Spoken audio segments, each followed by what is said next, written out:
C'est d'abord un petit village de fantaisie, hein, tout simplement, qui était à la mode à l'époque. Le prince de Condé en avait un à Chantilly, qui subsiste en partie. Il y avait le duc d'Orléans au Raincy également. Donc la reine a voulu avoir le sien, plus joli bien sûr que tous les autres. Mais il ne faut pas oublier quand même qu'il y avait une dimension d'éducation pour le dauphin également, dans l'esprit de Jean-Jacques Rousseau, qui avait écrit l'Émile, comme on sait, dont le sous-titre est de l'éducation. Et il s'agissait pour Jean-Jacques Rousseau de mettre les enfants au contact de la nature et au contact du travail des paysans. Donc il y a également au hameau une dimension de formation du dauphin à son futur métier de roi.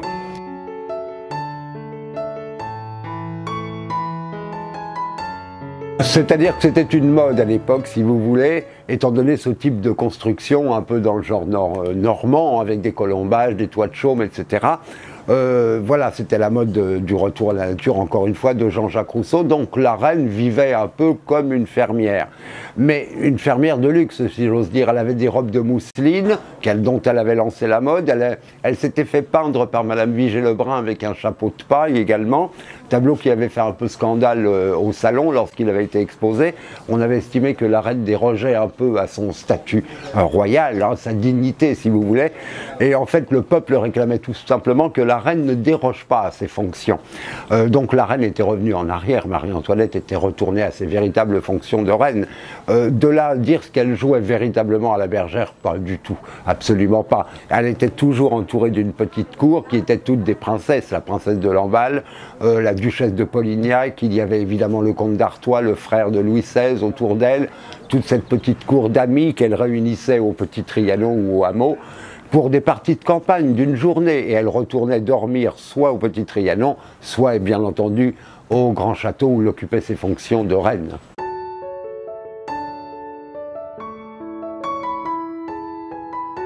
Écoutez, sous la Révolution, le hameau était squatté, donc il se trouvait en très mauvais état lorsque Napoléon est monté sur le trône. Il a été totalement réhabilité, le hameau, en 1811 pour les besoins de l'impératrice Marie-Louise, bien qu'en fait, deux maisons, dont on voit les emplacements ici dans les frondaisons des arbres, aient été rasées parce qu'elles étaient vraiment en trop mauvais état.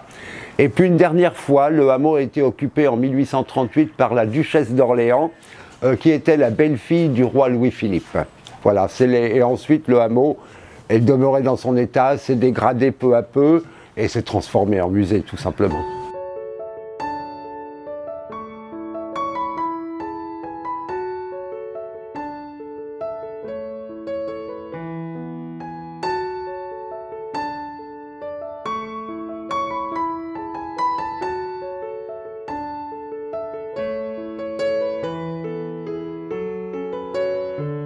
Outre la restauration de Napoléon en 1810-1811, il y a eu une restauration en 1899, donc très tardivement, on imagine que le lieu devait être en assez mauvais état. Une autre restauration a eu lieu en 29-30 à peu près, jusqu'à 32. Et puis une dernière restauration en 1957. Donc le hameau se trouvait finalement en très très mauvais état lorsque nous l'avons trouvé en 2013 et que nous avons commencé les premiers sondages, les premières études.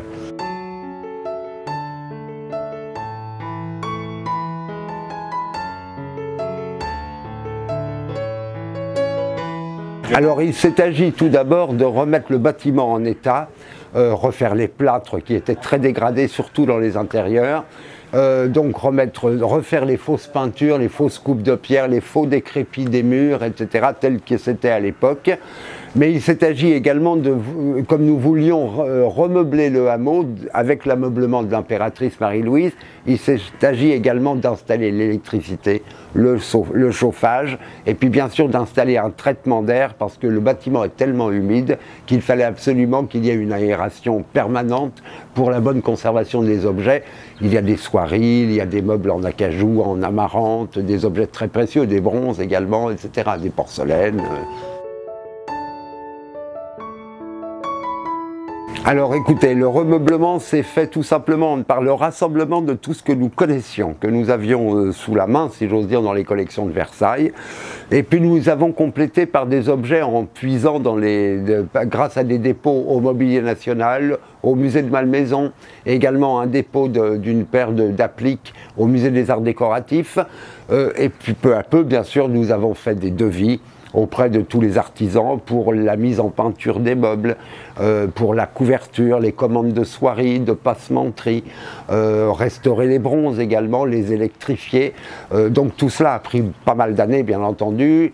Il y avait beaucoup d'études à faire pour découvrir les bonnes soieries, les bonnes couleurs qui étaient décrites dans les inventaires.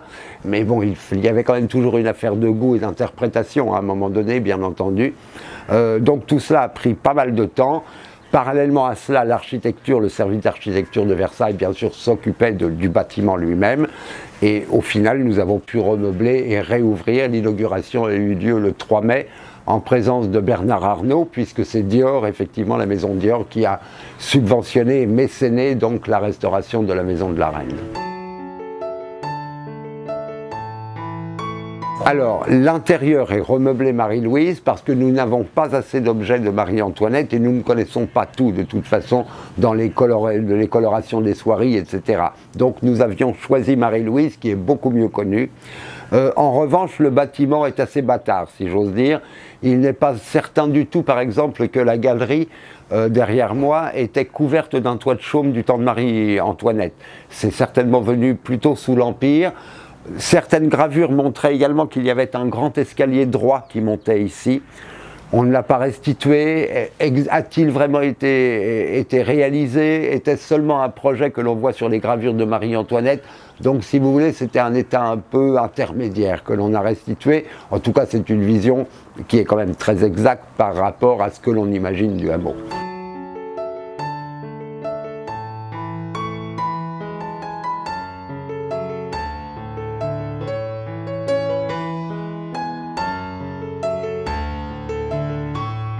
Nous nous trouvons donc ici dans le grand salon de réception au premier étage donc de la maison de la Reine. Nous nous trouvons quasiment ici dans une pièce de château, c'est indéniable.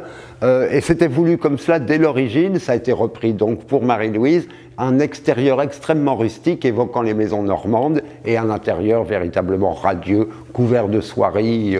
Donc comme on peut voir, c'est une maison de femme avant tout et une maison d'été. La couleur jaune évoque évidemment les grandes journées ensoleillées de l'été. La maison de femme s'évoque également par tous ces décors d'oiseaux, de guirlandes de fleurs, de visages à l'antique également qu'il y a absolument partout sur ces soieries peintes. Donc le mobilier également évoque celui qu'il y avait du temps de Marie-Louise, qui était en fait peint de bouquets de fleurs que nous n'avons pas réalisé malgré les modèles que nous connaissons aux Archives nationales, parce qu'il ne s'agit pas du mobilier d'origine qui est dans ce salon, excepté le guéridon qui est derrière moi. Voilà, c'est donc une pièce absolument radieuse, absolument splendide. Vraiment, c'est une maison de femme qui ne peut pas mieux être évoquée que dans cette pièce-ci. Bon, c'est ici le petit salon de l'appartement privé de la Reine, qui est bien entendu remeublé dans l'état de l'impératrice Marie-Louise en 1811. Donc nous avons la chance ici d'avoir l'ensemble du mobilier de l'impératrice, un mobilier de Jacob Desmalter, le grand ébéniste de Napoléon, qui est en bois d'amarante, et vous voyez ces formes gondoles également qui évoquent toute la féminité de cette maison, qui est entièrement couverte donc d'un damas à fleurs de liseron, qui évoque là aussi l'été, bien entendu.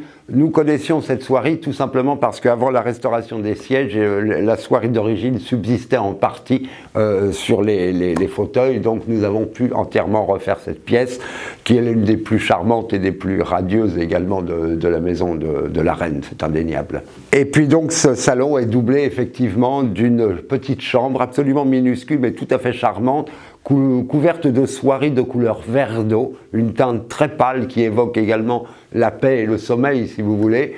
Le lit est celui de l'impératrice Marie-Louise, qui est quand même assez exceptionnel. C'est un lit de plus historique dans les collections de Trianon. Nous en avons déjà beaucoup. Et puis, il est peint à l'imitation du bois de citronnier, parce qu'effectivement, dans cette pièce se trouve une petite table de Jacob Desmalter, qui est en bois de citronnier, un bois d'une utilisation un peu nouvelle, si vous voulez, à l'époque. Une table à écrire, dont peut-être s'est servie l'impératrice. Nous nous trouvons ici dans ce qu'on appelle le réchauffoir, qui sont en fait les cuisines du hameau. C'est de la fausse coupe de pierre que nous avons entièrement restituée. D'ailleurs, on pourrait se demander comment, effectivement, les pierres peuvent tenir au plafond, comme ça, suspendues. Donc c'est ici, en fait, qu'étaient préparés tous les plats que l'on servait dans la salle à manger de la maison de la reine. Donc ils transitaient par l'extérieur. Il y avait une pièce spéciale pour serrer les porcelaines, qu'on appelle l'argenterie. C'est là que on mettait tous les plats sur les assiettes de manière à les sortir à l'extérieur pour servir. Donc il y a encore des éléments très anciens qui subsistent, hein, dont ce potager, comme on l'appelle, c'est une sorte de réchaud. Il devait y avoir des tiroirs à l'origine dans lesquels on mettait des braises. C'est donc là que l'on cuisait les plats, que l'on préparait les sauces, etc. Derrière moi, vous voyez également donc la grande cheminée avec sa rôtissoire, hein, que nous avons restituée, et puis à côté le four à pain, bien entendu. Donc autour de cette grande pièce de service, il y avait évidemment un bûcher pour serrer les fagots de bois, etc., pour les cheminées, le four, etc. Et il y avait également une salle à manger pour les valets de pied qui pouvaient se restaurer avant d'aller servir la reine dans la salle à manger principale du hameau.